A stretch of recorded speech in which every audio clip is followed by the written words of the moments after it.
అధ్యక్ష, అమరావతి అనేది కేవలం ఒక భూమి కాదు, ఒక ఎమోషన్. రైతుల త్యాగంతో ఏర్పడింది ఈ అమరావతి.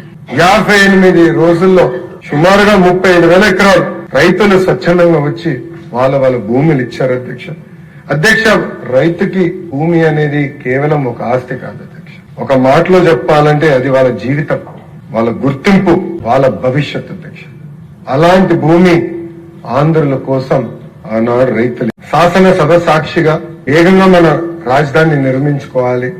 కృష్ణా గుంటూరు మధ్యలో 5 కోట్ల ఆంధ్రుల కోసం రాజధాని ఏర్పాటు చేస్తాం, అభివృద్ధి వికేంద్రీకరణ చేసి చూపిస్తామని ఆనాడు గౌరవ ముఖ్యమంత్రి శ్రీ నారా చంద్రబాబు నాయుడు గారు చెప్పారు. అధ్యక్ష, ఆ రోజు ప్రతిపక్షంలో ఉన్న జగన్మోహన్ రెడ్డి గారు నుంచుని ఇప్పటికీ చిన్న రాష్ట్రం అయ్యాం, ప్రాంతీయ విద్వేషాలు నేను రెచ్చగొట్టేదానికి సిద్ధంగా లేను, అందుకే అమరావతికి సంపూర్ణ మద్దతు తెలుపుతున్నానని చెప్పారు అధ్యక్ష. అధ్యక్ష, ఆనాడు జనసేన పార్టీ కానివ్వండి, భారతీయ జనతా పార్టీ కూడా ముందుకొచ్చి అమరావతి శాశ్వత రాజధాని ఉండాలి, మా మద్దతు కూడా తెలుపుతున్నామని ఆనాడు చెప్పడం జరిగింది అధ్యక్ష.